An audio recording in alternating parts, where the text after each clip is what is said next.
Welcome back to the Pepsi Cal Sports Report. Joining us now is volleyball coach Rich Feller.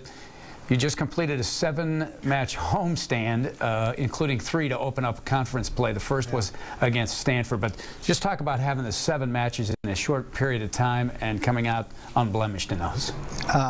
Well, I hope you can see the bags under my eyes, and I'm pretty tired. I'm sure the team is too. It was a good experience for us, you know, to get that much volume of play, and then to be able to start the Pac-12 with Stanford and have a great crowd and do what we needed to do.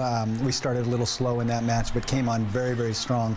And I really think that long extended homestand and all those matches helped us out, because we played a lot of different people during that early part of the season, and when it came to getting the core of the team in there against Stanford, they were still ready to go, and they were fresh, and they were excited to play beyond the 3 matches. We hadn't gone beyond 3 sets yet, and they really performed very, very well. And coming into the weekend after that with Utah and Colorado, we got to play some of the people, couple things by necessity because of an injury, but also because it was a good opportunity, and having the bulk of matches and the flexibility early on, I think, helped play into that successful weekend also. I'd like to start talking about this week with regard to the Stanford match. First of all, you had a great crowd.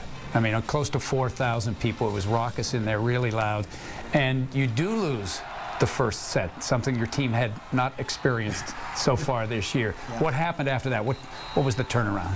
Well, you know, we lost it. It was pretty tight. It was a close set all the way, and we lost it with a couple what we felt were goofy anomalies that, you know, we let a couple easy points get away from us, and that's not our character, regardless of who we're playing. And the second set started, and our team just had a real fierce determination that they were not going to allow the same goofiness to take place, and they really got on top of it. And one of the things we talked about in the timeouts or in between sets was exerting ourselves a little bit, leaning on the opponent a little bit, and really becoming a force at the net. And I think that's our blocking sort of took over. One of the things that occurs with our team is we are a read blocking team, which means we don't tell people where to go on every block assignment. We let them read and see what's going on, and then we aid them as the match goes on. But it takes a little while for the read blocking to kind of pick up the cues of where they should be and how fast they need to get there. And that second set, I think that took over a little bit. The players understood what was going on. They were able to set it up, and we leaned on them pretty good in that second set and set a tempo for the rest of the match. Tara had the double-double.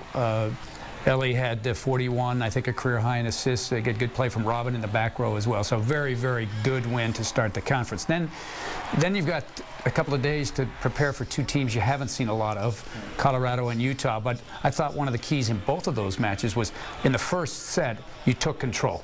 You're over 50% hitting in both of those 2 matches, and kind of told those other 2 teams, welcome to the Pac-12 conference. We're shooting for higher things. We were hopefully trying to send a message that way, and we really didn't sustain that for all 3 sets in either of those matches, and had a couple tight ones.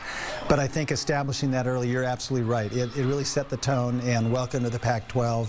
And we were just on fire. We were very focused. And I think what happens a lot of times is there's a imperceptible letdown after you beat an opponent pretty good in the first set, and our team is guilty of that. And we got to get away from that, because we can't allow that to happen, and particularly the second time through with these same teams or with teams that are ranked higher, we can't have any kind of letdown. But it was fun to go out there, kind of a new experience, different teams we hadn't seen, like you said, and show them this is the Pac-12, you know, welcome to Haas Pavilion. Exactly. All right, this week, you know, the competition doesn't get any easier, that's for sure, because you face USC. You know all about them. Last year they won the 2 regular season matches. You got them in the NCAA semifinals. They've got 3 returning All-Americans in the outside, the middle, and of course their setter as well, followed by UCLA. But USC is first. This is a team that went on the road and went to the state of Washington. They had lost, I believe, to UCLA earlier, but then they go up to Washington and beat the Huskies. I guess that's the way this conference is going to be this year, right? That really is. And for them to beat the Huskies at Washington, at Seattle, that's an amazing feat right there. We've had great success there the last few years, but it's not an easy place to win. They've got the same kind of crowds that we had for the Stanford match, and it's a definite home court advantage for them. But USC obviously had a little hiccups with UCLA. They didn't play very well at their place, but they went up and took care of business. So they're back. And like you said, we lost the first two last year against them in conference, but fortunately our last match against them was in the semifinals in Kansas City, and we had a lot of success against them there. I hope that carries over. We start a streak of our own, and the Trojans hopefully remember that last match as well, and maybe we'll do some good things against them down there. Play the psychological war there. Then UCLA followed that up the next day. It's only your second road trip of the season. You had the one trip back to Virginia. What did you take from that trip that you can use when you make these conference trips now?